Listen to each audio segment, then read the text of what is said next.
Good morning friends. अभी हम क्या कर रहे हैं, हम वही दो थ्योरम कर रहे हैं। थ्योरम में कुछ नहीं है, ये एग्जाम पॉइंट ऑफ व्यू से और आपके आगे फ्यूचर के लिए भी दोनों के लिए बहुत अच्छी है और बहुत इंपॉर्टेंट है। ये इसके अंदर सिंपल है, डेसिमल आपने बहुत सिंपल वर्ड्स में किया था कि आपके अंदर कोई भी एक टर्म है 2, 3, 7 और उसके नीचे जितने भी जीरो हैं उसके आगे आपने पॉइंट लगा दिया था। That's it. इसके ऊपर आपने कुछ नहीं किया था।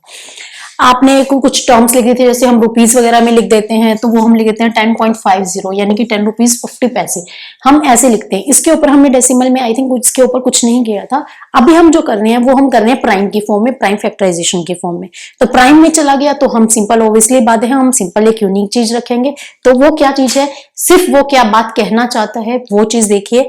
अभी आपने जो डेसिमल एक्सप्रेशन में पहले किया है वो क्या किया है, एक टर्मिनेटिंग किया था, एक नॉन टर्मिनेटिंग किया था, जिसके ऊपर आप क्वेश्चन सोल्व करते थे इरेशनल और रैशनल के फॉर्मेट में। वो आप ये देखिए, जो आपने ये टर्म कहा था ये खत्म नहीं हो रही है, यानी कि रिपीट हो रही है, तो इसको बोल सकते हैं हम रिपीटिंग या नॉन टर्मिनेटिंग, यानी कि खत्म नहीं हो रही है, रिपीटिंग। और 875 जो खत्म हो चुकी है, टर्मिनेट हो चुकी है, खत्म टर्मिनेट हो चुकी है, वो ये नॉन रिपीटिंग। ध्यान रखिए, एक चीज वर्ड याद रखिए, या तो नॉन टर्मिनेटिंग टर्मिनेटिंग या रिपीटिंग नॉन रिपीटिंग, इन दोनों में से एक वर्ड याद रखिए। रिपीटिंग को हम रिकरिंग भी बोलते हैं, रिकरिंग। ये चीजें हो गई, ये सब चीजें एमसीक्यू में भी पूछ लेती जाती हैं, इसलिए आपको कर दिया। अभी ये जो स्टेटमेंट है वो क्या कहना चाहती है, इसके अंदर दो स्टेटमेंट बनती है। इन थ्योरम्स में दो स्टेटमेंट बनती है, सेम सेम सी बात कहते हैं, इसलिए इन दोनों थ्योरम्स को मैं इकट्ठा ही कराऊंगी कि आपको कंफ्यूजन ना रहे। ये देखो, ये थ्योरम क्या कहना चाहती है, let x be a rational number whose decimal expansion terminate, यानी कि कोई भी एक नंबर है उसका डेसिमल एक्सपेंशन है वो टर्मिनेट हो चुका है। Then x can be expressed in the form of p by q, जिसका एक्सपेंशन खत्म हो चुका है, मान लीजिए 875 है। इसको मैं हटा दूं 1000 बन गया, या इसको मैं कर दूं लगा दूं 0.87 बन गया, सेम चीज है। x भी रैशनल नंबर, ये एक रैशनल नंबर है, नंबर हुज डेसिमल एक्सपेंशन ऐसे भी और ऐसे भी, ये टर्मिनेट हो चुका है, खत्म हो चुका है, रिपीटिंग नहीं है ये।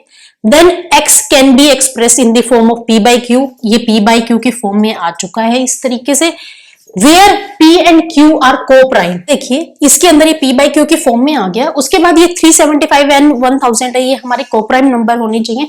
को प्राइम नंबर के अंदर ये है कि इन दोनों में कॉमन है वो 1 आना चाहिए। इन दोनों को अगर हम कट करेंगे 1 पे 5 पे ऐसे कट करेंगे तो इनमें लास्ट में टर्म बचेगी, वो कंप्लीट खत्म नहीं होगा।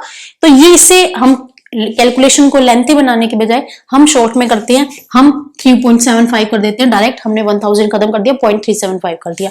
उसके बाद जब मैंने इसके फैक्टर किए 37 के और इस वाले के, तो हमारा फैक्टर कुछ इस तरीके से आया। वही मैंने प्राइम्स की फॉर्म में किया, प्राइम नंबर की फॉर्म में किया, तो मेरा इसमें से क्या कैंसिल हो रहा है, इसमें से ये कैंसिल हो गया, तो मेरा क्या बच गया 3 इंटू 2 की 3। तो इसके अंदर जब हम लास्ट में काटेंगे 3/8, 3/8 है वो हमारा बचेगा, 3/8 हमारा रिमेनिंग रहेगा 375। और इसके अंदर ये चीज मैंने इसमें डायरेक्ट सोल्व कर दी कट करने के बजाय। यहाँ पे ये चीज मैंने क्या किया है, ये मैंने किए हैं इसके फैक्टर 1000 के एंड 375 के। आई थिंक वो ज्यादा इजी रहता है, इसलिए वो मैंने किया। पहले मैंने इसको किस पे चला लिया, 5 पे, ये कैंसिल कर दिया, फिर आगे सोल्व कर दिया। जितना भी सोल्व करने के बाद हमारा 3 एंड 5 3 आया। सेम मैंने 1000 के केस में किया, और जितने हमारे फैक्टर जितनी वैल्यू बनती है वो हमारे फैक्टर इसके अंदर सोल्व कर दिया एंड 3/8 कर दिया। ये चीज एक तो ये तरीका है कि हमने ये कहा, ये देखो, where p and q are coprime and the prime factorization of a q is the form of 2 की n 5 की m। ये 2 की n, ये 5 की m है, ये 2 की n, ये 5 की m। Where n and m are non negative integer, ये दोनों ही नॉन नेगेटिव इंटीजर हैं, जिसकी वजह से कट हो गई, ये बात आ गई। ये बात मेरी प्राइम फैक्टराइजेशन कह दी। सिंपल फैक्टराइज कर रहे हैं हम, कोई डाउट नहीं रख रही हैं, फैक्टराइजेशन कर रहे हैं नॉर्मल, हम सिर्फ प्राइम नंबर पे ध्यान दे रही हैं, इसके अलावा कुछ नहीं कर रही हैं। इसके पी क्यू कर दिया, को प्राइम कर दिया। पी क्यू है वो मैंने कहा कि को प्राइम नहीं होता, मतलब पी क्यू है वो हमारा को प्राइम के फॉर्मेट में होना चाहिए। And this prime factorization of a q, q का मैंने फैक्टराइजेशन किया है this way. And 2n 5m where n and m are non negative integer, ये मेरे नॉन नेगेटिव इंटीजर बन गए।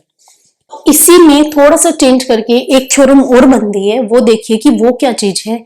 उसके लिए आप क्या कंसेप्ट लगा, अभी बहुत सारे बच्चों के मन में ये डाउट था कि मैंने इतना बड़ा किया, मैंने 375 एंड 1000 है, इसके मैंने फैक्टराइज किया और उसके बाद सोल्व किया, उसके बाद मैंने इसमें वैल्यू निकाली, कितनी निकाली थी, कुछ 2/8 करके कुछ वैल्यू निकाली थी इतने बारी से। अब कुछ एक उल्टा तरीका भी तो हो सकता है ना, थोड़ा सा अपोजिट और थोड़ा सा घुमा के। मैथ है घुमाने का है, देखो वही सेम चीज थोड़ी सी घुमा के है। मैंने आंसर क्या निकाला था, ये निकाला था 3/8 निकाला था आंसर। 3/8 से मैंने ये बना दिया और ये टर्म ऐसे सोल्व कर दी, सेम आंसर आया 0.375। क्या किया, ये 3 है, इसको 3 लिख दिया। ये कितना है, 2 × 2 × 2, 2 दूनी 4, 4 दूनी 8, 2 की 3 हो गया। उसके बाद क्या है, ये मेरे को किस फॉर्मेट में बनानी है, 2n एंड 5m। तो मैंने क्या बना दिया, 2n एंड 5m। तो मेरे को ये चीज मेरे को 1000 लेके आना था, 1000 लेके आना, 100 लेके आना था, 10,000 लेके आना था। मुझे ये सिर्फ इस फॉर्मेट में लेके आना था, इसलिए मैंने 5 से किया। और 5 की मल्टीप्लाई 2 से करते हैं हम, तो वो 10 बन जाता है। तो यहाँ पे ये क्या था, 8 था, 5 की 3 इधर कर दिया, 5 की 3 इधर कर दिया। अगर ये कैंसिल हो जाते हैं तो हमारा कितना आता है, 1 ही तो आता है। तो मैं यहाँ लिख सकती हूँ। एक मैथ के अंदर ना बच्चों को बहुत ये डाउट रहता है कि कहीं पे भी मैथ में प्लस कर देते हो, कहीं पे भी 2 माइनस कर देते हो, कहीं मल्टीप्लाई, कहीं कुछ भी। ये सिस्टम सबको रहता है, मेरे को भी अपने टाइम पे बहुत रहता था कि क्या है ये, कहीं पे भी प्लस माइनस है। इनका सिंपल फंडा ये होता है कि 2 जो होती है वो मेरी सबसे स्मॉलेस्ट यूनिट होती है, 1 नहीं होती।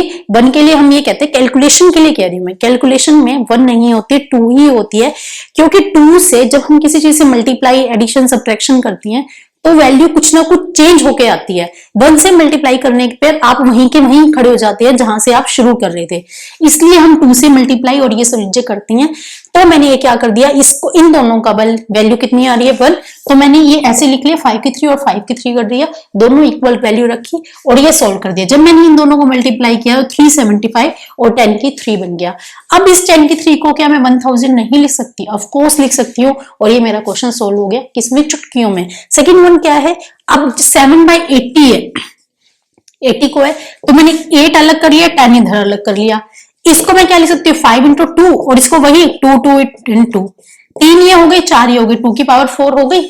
सेम क्या था, यहाँ पे 5 था, एक 5 तो ऑलरेडी आ चुका है, तो यहाँ एक 5 एक्स्ट्रा लेना पड़ेगा। तो मैंने ऊपर 5 3 कर दिया, नीचे 5 4 कर दिया, क्योंकि अगर मैं इसको पूरा कट करती हूँ तो एक 5 हमारे यहाँ बचेगा, इसलिए मैंने सोल्व किया। उसके बाद ये सेम मल्टीप्लाई कैलकुलेशन करोगे तो ये कितना बन गया, 10 की 4 बच जाएगा और ये सोल्व हो जाएगा। ये हमारा डेसिमल एक्सपेंशन आ जाएगा। ये बन गया हमारा इस तरीके से 10 की 4 से। यहाँ पे मैंने सेम बनाया, यहाँ मैंने सेम बनाया और ये सेम तरीका कर दिया। के अंदर मैंने क्या किया, मैंने एक नंबर से उसको 10 की फॉर्मेट में बनाया। और पहले जो मैंने किया था 10 की फॉर्मेट से मैंने 2 की और 5 की m के पावर फॉर्मेट में बनाया।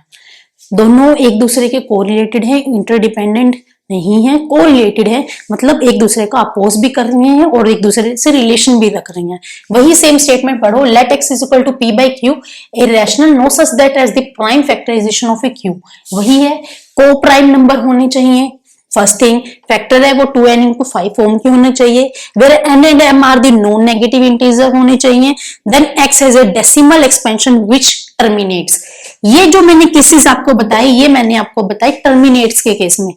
इरेशनल के अंदर टर्मिनेट्स एंड नॉन टर्मिनेटिंग दोनों केस होते हैं, ये टर्मिनेट का केस है। और अब नॉन टर्मिनेटिंग की बारी। नॉन टर्मिनेटिंग में मैं पहले एक थ्योरम बताऊंगी, उसकी थ्योरम एक ही है, वो देखिए क्या है। इसके कुछ क्वेश्चंस बनते हैं टर्मिनेटिंग एंड नॉन टर्मिनेटिंग के, वो क्वेश्चन बहुत सिंपल है, वो आपको मैं अलग से वीडियो में कराऊंगी जो हमारा सिलेबस चल रहा है उसके लिए। और सिलेबस में हमारी ये चीजें भी आती हैं, इनको भी ध्यान देखिए और समझिए।